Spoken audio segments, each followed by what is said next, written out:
pag ganito pa detalye, mga ano siguro. Mga 8 hours siguro. Dito ba ano? Kasi doon pag tinatato, nilalagyan ng ano? Plastic. Black, plastic. Yeah. Ganun din. Ganun talaga. Tapos pag uwi, sasabunan mo. Ano sa sabon ako? Yung bagong tato. Tatanggalin yung plastic at sa sabon. Sasabunan mo na. Agad? Saya mo na matutuyo. Ano ba yan? Yung parang Man. Nagbabala. Oh, sugat kasi siya. Customized na sugat. Kumbaga. So yung parang magkakaroon din siya ng mga parang scab. Scab. May scabbing. Tapos tatanggalin na lang. Kumbaga yung tato, from yung color is from 100%. Pag bagong tato, di ba yung color? Siguro mababa siguro mga 80% pag gumagaling. Mga ganun.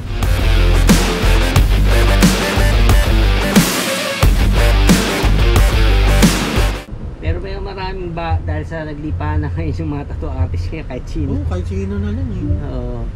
Di pa rin masasabi na ano, safe ka. Tsaka hindi na monitor kasi dahil iba, natuto lang Bumili lang sa Drawing. Shopee. Oo. Online na lang kasi. Nabibili kasi yung mga gamit sa ano, online. Eh. Hindi Yun ba ang- na-regulate, no? Oo, yung accessibility talaga nung ano. Madali. Yun ang naging problema ngayon. Easy access ngayon. Dati kasi, bago ka mabenta, kapwa tattoo artist lang din Papagbenta. magbebenta sa'yo. Kasi alam niya, legit na tattoo artist ka. Alam niya eh. Eh ngayon, mga nagsulputan yung mga taga-China o Oo. mga ganyan. Yan, nagbebenta sila kahit sino Kasi binibenta. sa Pilipinas kasi anything Walang- goes dito eh. Walang nagre-regulate eh, Walang no? nagre-regulate. Nalalagyan ng ano, Oh. yung gobyerno. Lagyan ko na lang kaya ganitong halaga, milyon, ganyan.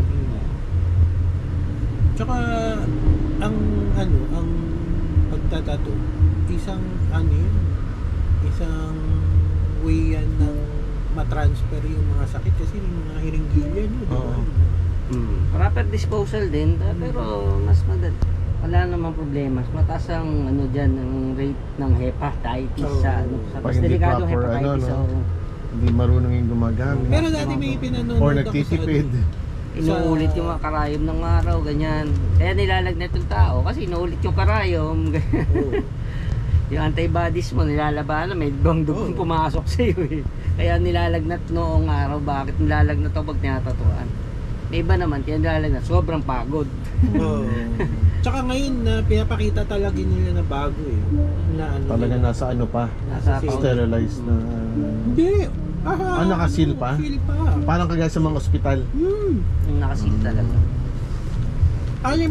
May pinapanood ako dati sa Netflix eh. Yung mga contest sila ng mga tattoo artist, yung mga pangit, yung mga tas aayusin nila, pagagandahin nila. Paturido. Para yun natain eh. Mga babae. Ang ganda ng babae pero ang dami niyang tattoo. Na ano ngayon ang tattoo talaga eh. Parang naging sikat na bigla lahat. Art kasi ang tattoo. Noon hindi eh. Hindi. Diba ang mga early parts. Limas pag-aras. Mahirap papasukin sa SM eh. Sa SM nga lang, hindi mo makapasok pag may tattoo ka, kita eh. Kita yung tattoo mo? Oh, mukhang magdami. Hindi ka makakapasok. 80s, 90s, ano yan? Hindi, kasi dati, ang connotation ng may tattoo, galing kang preso. Oo. Ex-con ka. O kaya, masamang loob ka. Oo. Ngayon, art na talaga siya. Kasi, yung gaganda na talaga nung drawing, yung mga design. Lalo na yung diba sir, may mga yan, may mga parang category. Yung kunwari, mukha ng tao, ganun. Tapos meron naman magaling sa abstract o sa Iba-ibang kategory talaga. Realism, ganyan. O yun, realism. Yung gano'n. Yung Realism. parang mukha.